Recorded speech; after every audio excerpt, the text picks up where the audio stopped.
I'm Brittany, welcome back to my channel, and today I am going to be experimenting with kombucha. For those of you who don't know what kombucha is, it's basically fermented tea. We have been making our own kombucha for almost a year now. We usually use like just a regular black coffee. Today I wanted to try something different. First I want to say I highly recommend this book, The Big Book of Kombucha by Hannah Crum and Alex LaGroy. I don't know if I'm saying his name right, but check it out. There's a lot of good information. There's a lot of flavor combinations you can try, different recipes. So yes. Right here, I have one already started that I just made today that is going to be a different flavor. It's coffee with, I don't know if you can see the SCOBY in there. Because this is a smaller batch, I didn't follow the recipe exactly. I basically just brewed a cup of coffee, added more sugar than I normally would have, so it was very, very sweet coffee, and then added it to the kombucha from the last batch and the SCOBY. And what you do is just take a clean cloth, but one that you don't care about, and cover it. And this one is another experiment that I'm going to be doing. I'm going to be trying peppermint tea instead of black tea. Those of you who don't know what SCOBYs look like, that's what they look like. I don't know if you can see it very well. You want to make sure that the container you use is food grade glass. This is actually used to be a pickle jar. What I did for this size jar, I brought to a boiling point 12 cups of water, and then I added about 8 tea bags of the peppermint tea and 3/4 cup of sugar. You want to make sure that it is cooled down because you don't want the glass to shatter. And as far as the container, it's best to have one with a spout, but because this is an experiment, I'm not using our container that has a spout. Our regular kombucha is in that right now. Alright, so I'm just going to carefully add this to the jar.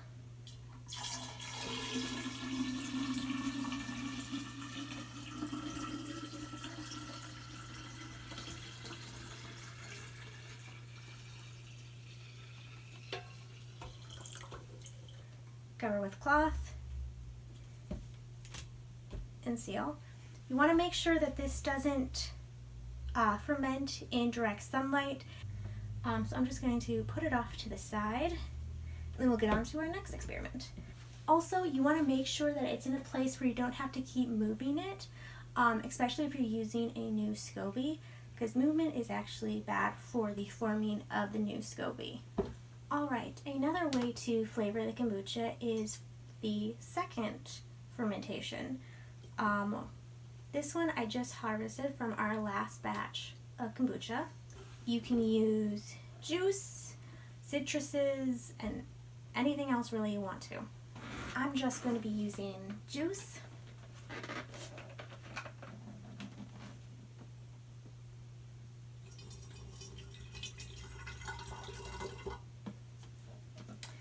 This is sugar-free, which is fine because you don't need to be feeding the SCOBY.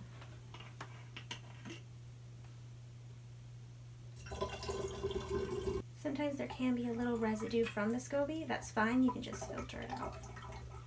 Technically you'd want it filled higher, but because this is an experiment, I'm not going to do that. Okay. And this can sit for a day or two. It's all up to you. So we'll come back and see how this tastes, check on the other SCOBYs. Alright, it has been 8 days now. So this is when you start to taste your kombucha to see if it's where you want it to be. If it's still a little bit sweet, you should go a little longer, or you could do it to your taste. It really is up to you. I am obviously not an expert. I will put a link in the description below to different channels that I found really, really helpful if you want advice from experienced kombucha brewers. I am not. I am just experimenting and having fun with it. Yeah. Just a disclaimer in case I didn't make that clear before. So now I'm going to try it. Normally, if you have one with like a spigot, you can kind of just like pour a little bit into a cup and taste it. I don't have it, so I'm going to use a straw.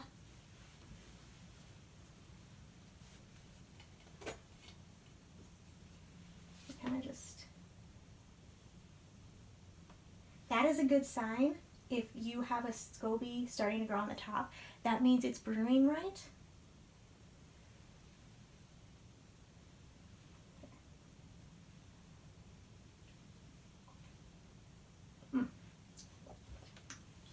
I spilled a little on myself. And more. Holy cow.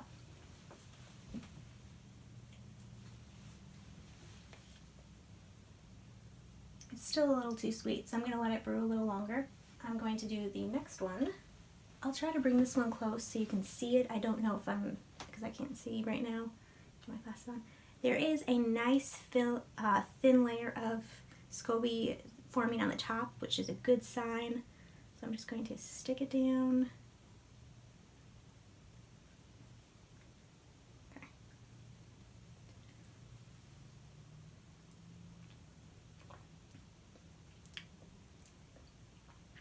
Oh, that one is way too sweet. Holy cow.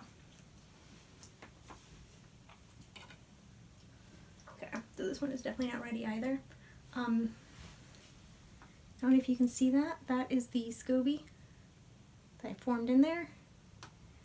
And then that's the new one. I hope you can see that.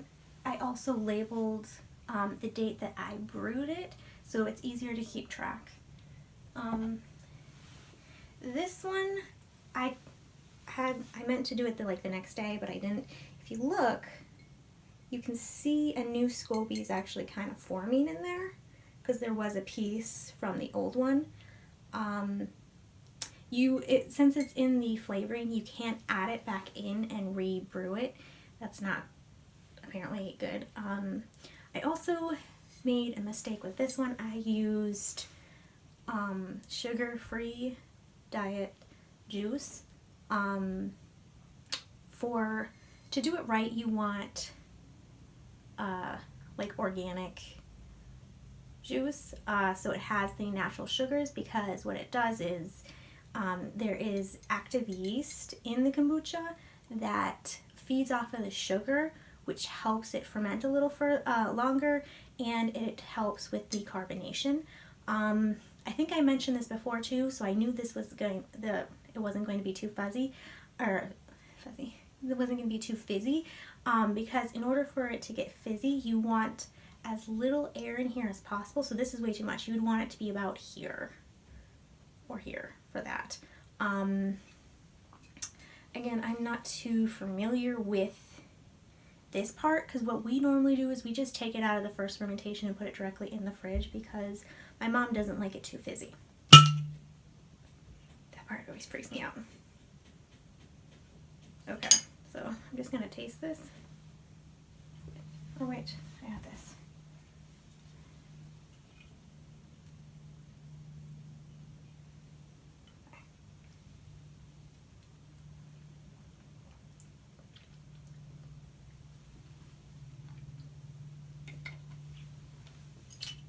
It's not too bad, but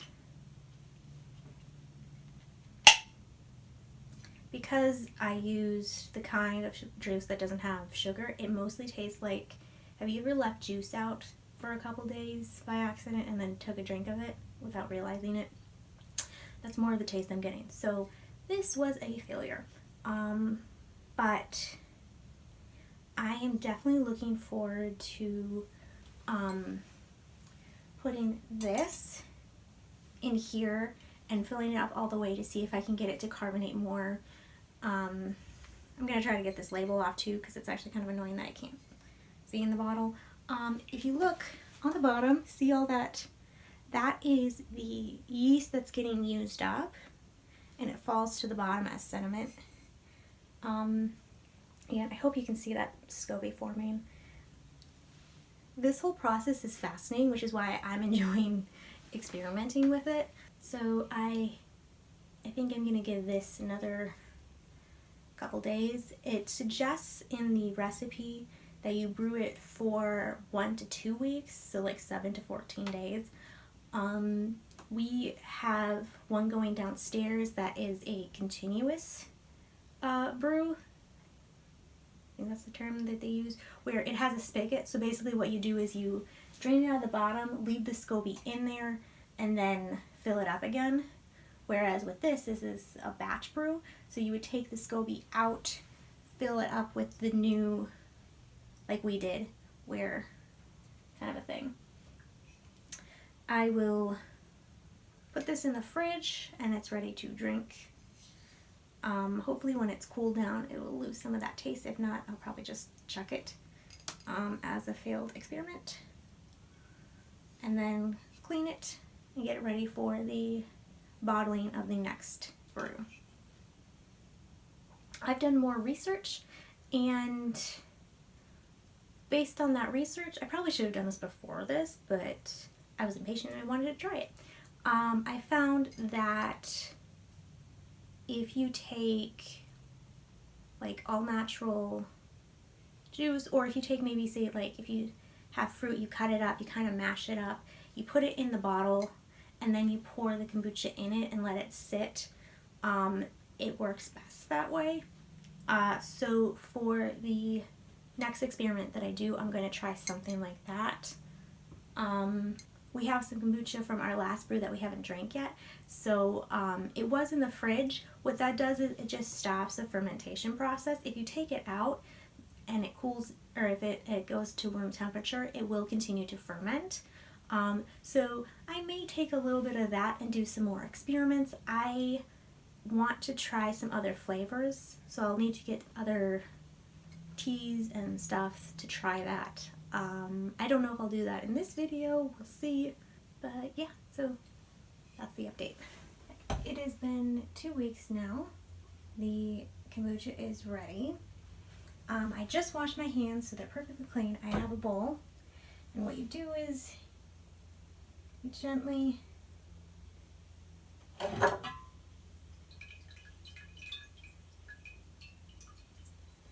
see this one right here?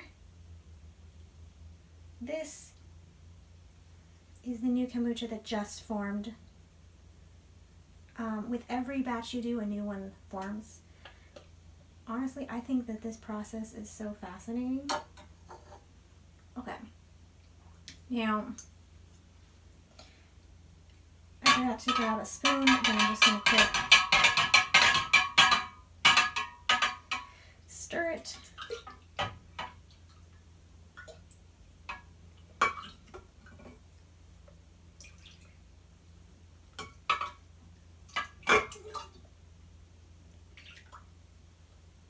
You always want to keep a couple cups of the already brewed kombucha to help feed the SCOBY for the next brew. It's easier with the ladle, but we didn't have one that was clean, so this will work.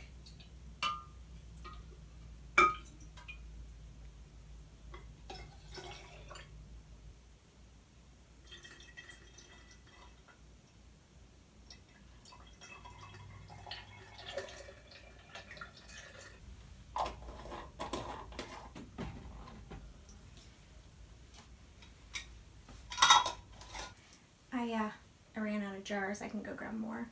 But yeah, from here typically what you would do is after you seal it, you put this out for another 3-4 days depending on your preferences, to ferment for the second time to create carbonation. In order to create carbonation, you would have to either add fruit or like a teaspoon of sugar. I've found that our kombucha never carbonates very much. You can see that it's a little fizzy, and when you open it, it'll do like a sound, but that's as much as we can get here. So we don't usually do the second fermentation, and we can just put it right in the fridge and drink it from there, and that's fine too. It's all a matter of preference. I will say, having tasted this to see if it was ready, I did an experiment with some other kombucha where I also flavored it with mint tea for the second fermentation. So I did this one with the first fermentation, and I did the other one with just the second fermentation. And I can honestly say that the second fermentation is the one with the best flavor. So there is a reason why most homebrewers do it with the second fermentation, because that's what really does work. So if you want really good flavors, do it in the second fermentation. It really does work better. I did berry, I did ginger, mint, and those type of flavors, and they worked out great. I didn't get very much carbonation, but at least the taste is good, and it worked out, and it is good kombucha. Like I said, I am not an expert. In fact, everything I learned in this video, I could have learned just by watching somebody else's video that's done it more, but I'm stubborn and I like to do experiments. Kombucha is definitely something that's very fascinating to me, how it works. I always like to know how stuff works and how to do it. So this was a lot of fun for me. I definitely suggest, if you are curious, go for it, try it. You can buy SCOBYs on Amazon or find somebody that you know, possibly. We fortunately knew somebody, so we got our SCOBY for free.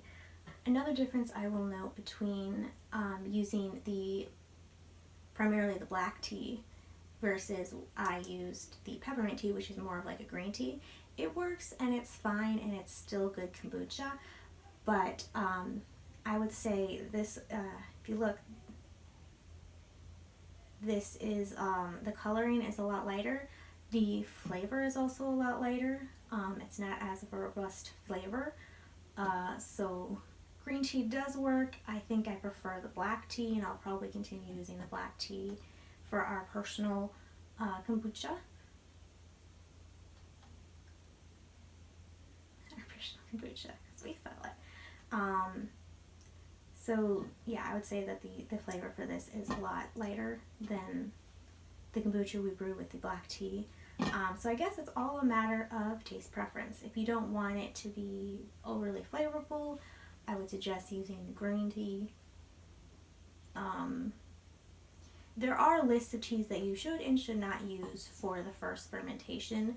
I would highly suggest that you peruse that, because halfway through this brewing I was like, oh no, did I use the wrong tea? And according to everything I researched, this is fine because it didn't have any natural flavors added to it, which means that there was no oils or anything. Oh, my hands are dirty. Don't do that. Thank you for watching my video. I hope you enjoyed it and you learned from my mistakes. I will definitely put more experienced kombucha YouTubers in the description if you are serious about doing kombucha. They know what they're talking about.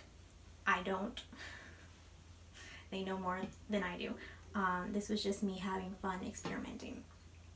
So take it with a grain of salt, please. Thank you for watching my video, and I'll see you next time. Bye!